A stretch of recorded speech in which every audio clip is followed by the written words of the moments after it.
chiale. Il met toujours son grain de sel, mais il est sympathique. Voici le balado, ben voyons donc. Bonjour à tous, bienvenue dans notre balado, ben voyons donc. Ici Serge Boudreau, merci d'être là. Notre balado de ce lundi, le 7 avril 2025. J'aimerais ça revenir aujourd'hui sur notre balado d'environ il y a à peu près 2 semaines. J'ai fait un balado sur les femmes trans qui se ramassaient à l'hôpital avec des problèmes de santé, tout ça.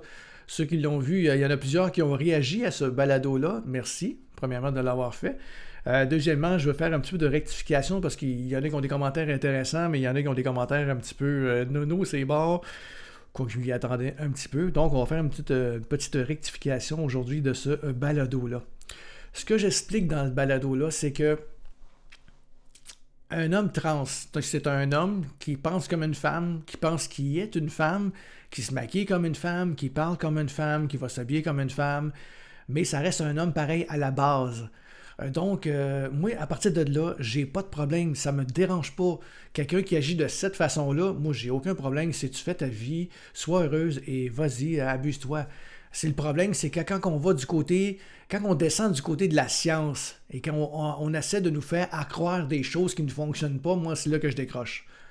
Exemple, une femme trans, donc c'est un homme à la base, donc elle pense comme une femme, elle s'habille comme une femme, et elle se maquille comme une femme, blablabla. Et cette personne-là me dit « Ah, à chaque fin de mois, j'ai mal au ventre, je pense que j'ai des crampes menstruelles, je file pas bien. » Là, moi, je décroche. Là, moi, c'est comme, t'essaies de me faire prendre pour un cave. Non, écoute, à la base, t'es un homme, tu peux pas avoir de menstruation, tu peux pas avoir mal au ventre à cause de menstruation. Puis là, ça va être quoi après ça? Tu vas me dire que dans 9 mois, tu vas accoucher?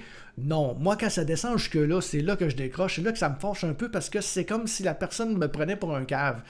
Tu sais, écoute, t'es une femme, t'es un gars, tu te penses comme une femme, je me sens femme, je m'habille comme une femme, je parle comme une femme, il n'y a pas de problème, vas-y, je l'ai dit, j'ai pas de problème avec ça. C'est que si tu mêles la science avec ça, là, ça fonctionnera pas. Ça peut pas fonctionner, en tout cas pour moi, fais-moi pas en croire ça, c'est sûr que là, je vais décrocher. Ça, c'est certain. Mais si tu me parles de d'autres affaires, de l'appui du beau temps, du Canadien, peu importe, on va jaser, on va avoir des belles discussions, j'ai aucun problème que tu sois un homme qui pense comme une femme, j'ai pas de problème avec ça.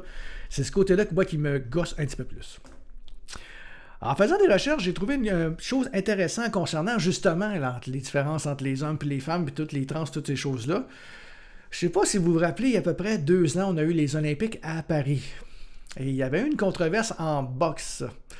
Là, je vous vois venir, vous êtes en train de dire « Ouais, mais semble il y avait une boxeuse. » Oui, c'est elle, justement, que je veux vous parler. Elle s'appelle Iman Kiliev. C'est une Algérienne qui avait boxé. Il y avait eu une controverse à propos de son sujet parce qu'il y a des gens qui prétendaient que c'était un homme. Et donc, évidemment, le CIO, ils ont demandé les papiers de ses identifications, son passeport, son permis de conduire, toutes ces choses-là. Et pour eux autres, elle était une femme, donc elle avait le droit de boxer dans cette catégorie-là. Évidemment, ça a fait couler beaucoup d'encre et il y a des journalistes qui ont poussé les recherches un petit peu plus loin pour aller voir que finalement, quand on passe des tests, elle avait déjà passé des tests plus poussés. Là, je reviens à mon côté science, on suit. Je reviens avec la science, pas avec le feeling, pas avec le ressenti, la science. Elle avait passé des tests au niveau de la science, les ADN, les tests de sang, tout ça, l'inspection du corps, toutes ces bebelles-là, le côté scientifique médical, pour dire que cette femme-là, finalement, elle a des chromosomes X et Y.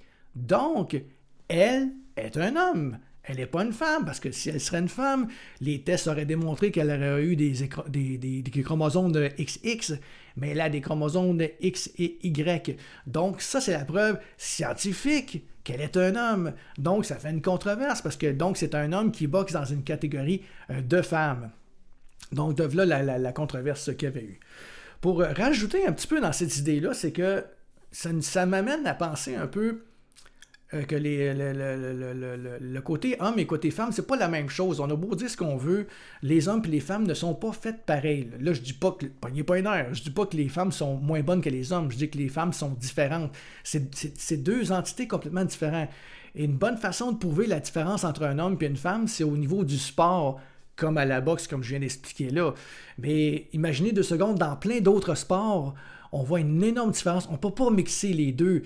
Tu peux le faire de façon amicale pour une joute amicale à l'extérieur dans un petit parc dans le fond de ta ville de chez vous, il n'y a pas de problème. Mais quand tu le fais de façon professionnelle, de façon olympique, tu ne peux pas aller là. Exemple, au football américain, tu as des gens en avant, là, dans la ligne première, en avant qui sont 350, 300, 400 livres. C'est comme, imaginez-vous en face, si c'est des femmes qui sont là, ça va se faire écraser. Au hockey, il y a plein de sports comme ça que les deux ne peuvent pas se mixer ensemble. Et je ne suis pas tout seul qui dit ça. Au tennis, il y a John McEnroe qui a fait une interview à un moment donné. Je vais vous passer l'extrait dans quelques secondes, le temps que je vais vous l'expliquer. Il y a eu une interview. Et il a expliqué que pour lui, la plus grande joueuse de tennis féminine, c'était Serena Williams. Et l'animatrice lui a dit « Pourquoi tu dis féminine? Ça pourrait être mondial? » Oui, elle est mondiale, féminine. Parce que les hommes et les femmes au tennis ne jouent pas de la même façon. Ça, c'est clair. Pour vous donner un exemple, j'ai ramassé quelques statistiques. Une femme au tennis, en moyenne, le service est de 158 km/h. Chez les hommes, c'est 184. Déjà là, c'est pas la même chose. Et il y a Rafael Nadal qui a déjà fait des services à plus de 217 km/h. Donc, on voit que la compétition est presque impossible entre les deux. C'est ça qu'explique un petit peu John McEnroe dans son interview. Et tout de suite après, ça va être Serena Williams qui va confirmer que John McEnroe a raison. Je vous fais entendre. Why was it necessary for you to say that Serena couldn't beat the 700th player on the men's circuit? I think you're referring to the fact that I said she'd be about 700 in the world. Respect Serena very much so. She's the greatest female player that ever lived. Then the lady said to me, why did you say woman? Why don't you just say the greatest, tennis player that ever lived? And so then I felt the need probably to defend myself. I'm just waiting. Would you like to apologize? No. The offer is this, because it seems in tennis, unlike other sports that they're always asking about, why don't you combine, just solve the problem? I'm sure the men would be all for this. The men and women play together, and then we don't have to guess. If I were to play Andy Murray, I would lose 6-0, 6-0 in 5 to 6 minutes, maybe 10 minutes. It's a completely different sport. The men are a lot faster. They serve harder, they hit harder. It's just a different game. Donc, je pense que le message est quand même assez clair. La numéro 1 mondiale qui ne veut même pas jouer contre un homme. Donc, ça dit tout, comme quoi qu'il y a vraiment une différence physique entre les hommes et les femmes du côté du sport. Donc, c'est voilà tout pour aujourd'hui. Merci beaucoup d'avoir été là. Si vous avez des commentaires, n'hésitez pas. Je vous lis tous. Je lis tous les commentaires que je reçois, autant les bons que les pas bons. Merci d'avoir été là. Balado ben voyons donc en commercial gmail.com. Balado ben voyons donc en commercial gmail.com. Sur ce, passez une belle journée. Merci d'avoir été là. Bye bye.